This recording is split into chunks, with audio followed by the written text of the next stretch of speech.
Ladies and gentlemen, welcome to Job Shop USA. My name is Keith, I'm your host, and we're in my job shop today. Today's question is, what's in your job shop?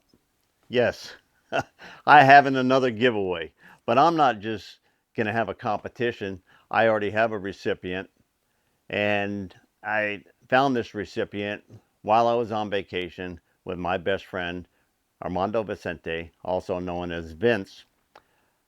Visiting his mom's homestead in Brava, Cape Verde Islands.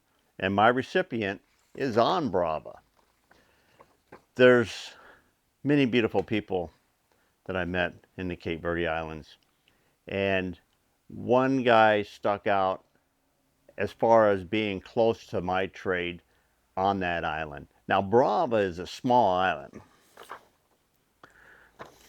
Here's a little map here so you got a picture of an idea. Now, okay, when you fly in, you come into Santiago, Praia, and then we fly from there over to Fogue, and then we take a ferry, and this little tiny island right there is Brava.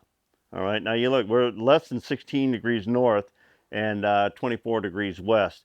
This is just slightly off the coast of Africa. While I'm there, I meet a gentleman that has a real small shop and a big heart and strong talents. This gentleman, Valdir Monteiro, and he has a little shop, and the shop is called Auto Chapas V Limited.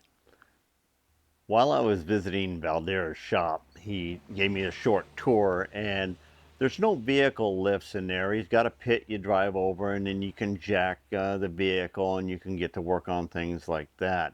A lot of his tools are all made by himself or modified from tools that have stopped working, and he's got them to work. He's got a plasma cutter that actually needs a little bit of attention. He does welding, grinding, and an enormous amount of mechanical work. I've seen him handle electronics, because a lot of vehicles that now are coming onto the island over there are all computerized. You know, that's what we live in now.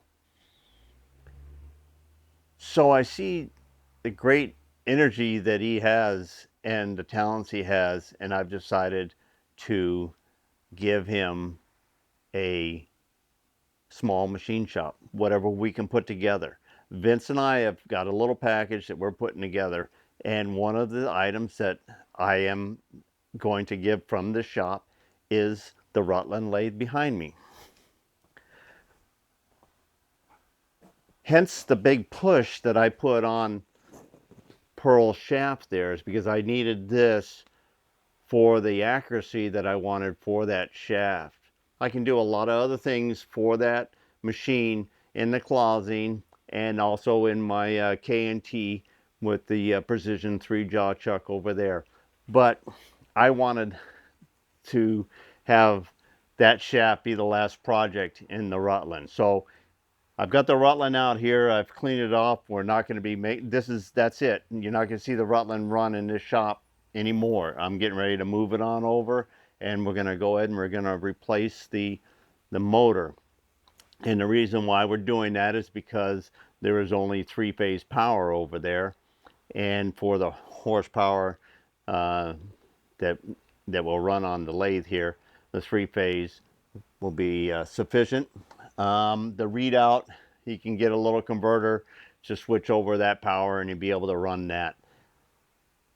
This lathe I'm going to give them complete. It'll have drill chuck, center, this 3-jaw, the 4-jaw that goes with it, quick collet, drawbar on it. I will give them some collets. I got to find my box with miscellaneous collets in there. I have a couple of extras of the nominal ones, the 1/2 inch or whatever, but he's over there in Brava, and there's probably a lot of metric material over there. So if you got any metric size collets in that handy dandy, you know, mid-range there, 5C collets is all they got to be. And I don't have any metric 5C collets here, so I don't even know if they exist. But if they did, if you can get them here in the next week or two, I'd appreciate it. I don't really have any sizes in that. You can always email me or give me a phone call, and I don't want a whole bunch of stuff sent in here. If it fits into a package, we can do it, because I'm going to put together a toolbox. And just like our toolbox in What's in Your Box giveaway, I am completely putting one together. I don't need anything to fill that toolbox. I promise. I promise. I'm set there.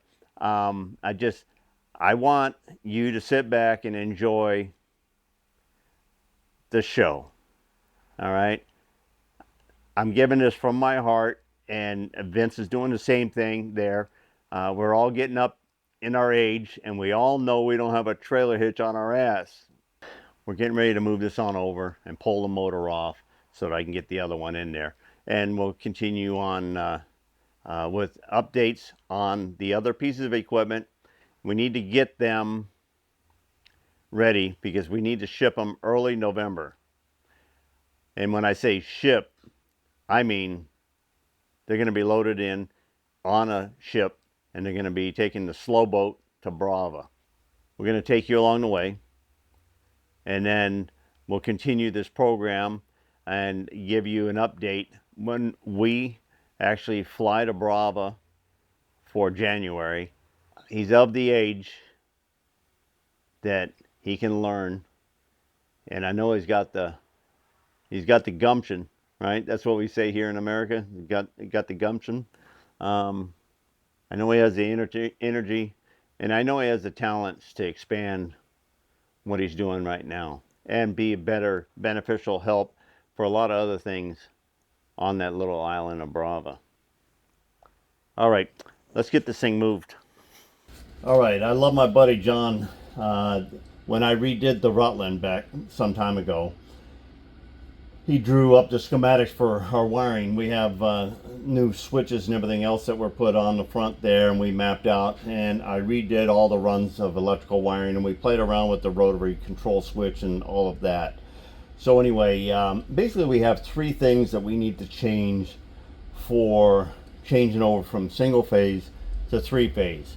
And by both drawings, because I mentioned that to John, and John went ahead and he created the 3-phase version of the wiring. So I've studied the wiring here, the input, the hookup of the motor, and across the magnetic starters up here on the top. Those are the 3 points that we're basically going to change out.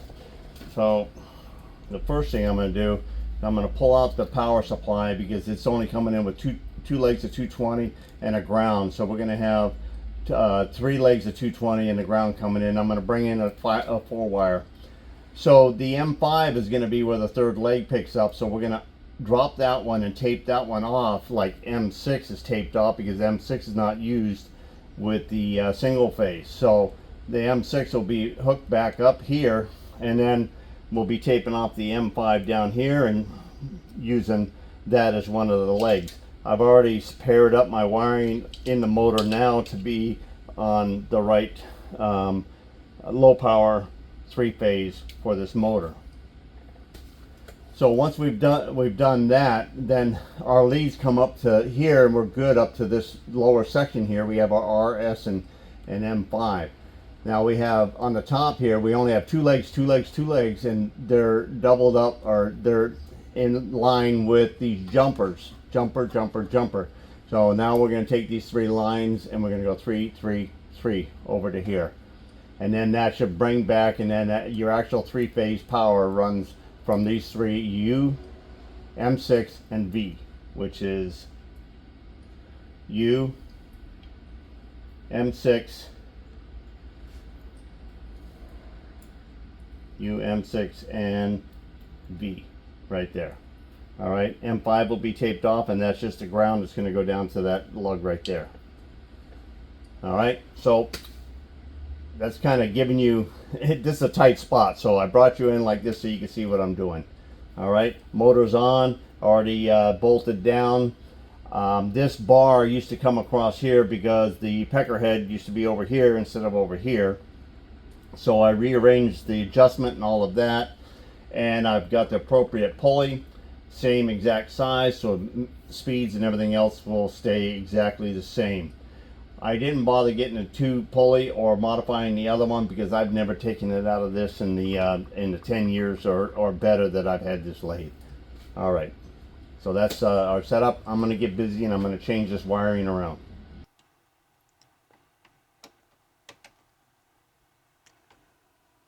Okay, black, white, red, connected. Stress relief on the line. Drape that over there.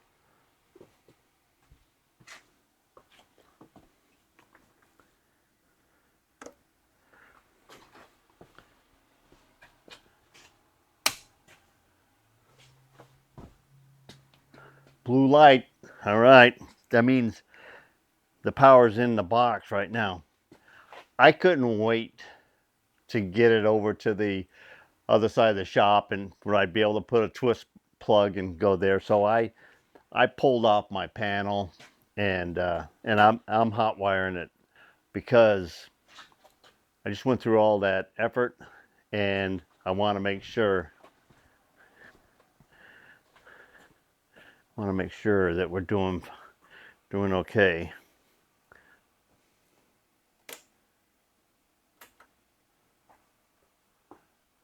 Awesome.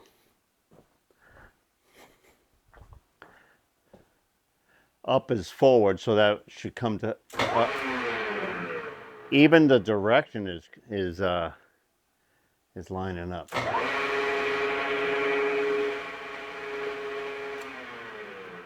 Reverse. I always wanted 3-phase on here because when you were threading, you could come into the chuck and then go right back out. This lathe is going to be a whole new lathe. Well, I get an attaboy and an aw shit all in one day here. So great attaboy on my electrical capabilities and changing over the lathe, and I get an aw shit because my choice on the motors. This is the tag off the motor back when I got the machine and I was doing the paint job and everything else, and it was coming off of the lathe.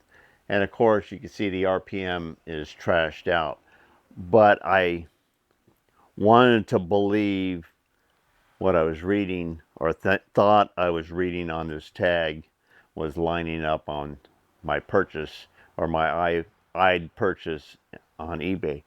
So anyway, I have my Monarch tack here, and we're just confirming exactly what it is.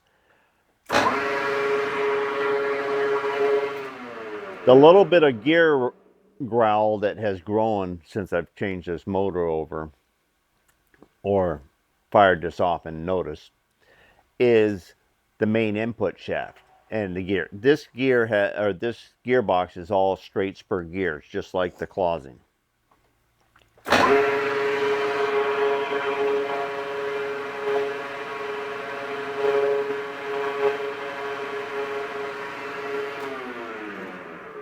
That speed's supposed to be 90, and I'm at 180, 186, somewhere around in there.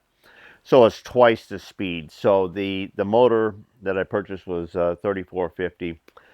I've already ordered another motor because I got on immediately as soon as I knew that because I wanted to get another one on its way, and it'll be here next week. 1725, something like that. It'll put the speed right on down to where this has been running its entire life. But that's not going to slow us down. We made great headway, and the frame of the motor is the same. So it's just going to be unbolt it, take apart the pecker head, change the leads over, bolt it down, and put the belt in the right position. And it's going to use the same pulley. Everything's going to be exactly the same. So it's just unbolting it, bolting it, and doing the wiring. So we put that to bed. It's just a shame that it had to be buying two motors. Doesn't matter. That's a good motor. Not going to lose my money on it. So I'm not worried about that. All right, I found my tiny collection of call-outs that I have extras to send with the Rutland lathe now. Valdir is probably going to need metric call-outs over American Standard call-outs. If anybody wants to participate in adding to this, metric call-outs is something I need. Let's just keep it down to the things that I need and that I call out. We're going to be grabbing the box here this next day, and we're going to start going through the toolbox and stuff like that. But I should be able to fulfill the tool needs and everything else. This is just one thing that's an accessory for the lathe. He's going to have a collet closer, so metric collet should be something that would help out. All right, that's going to conclude this introduction to what's in your job shop here at Job Shop USA. Next episode, we're going to go ahead and go through all the accessories that I'm going to pick out and have with this lathe. And then we're going to dig out a toolbox. We might actually have to dump out the toolbox before we pack it up. All right, get her done.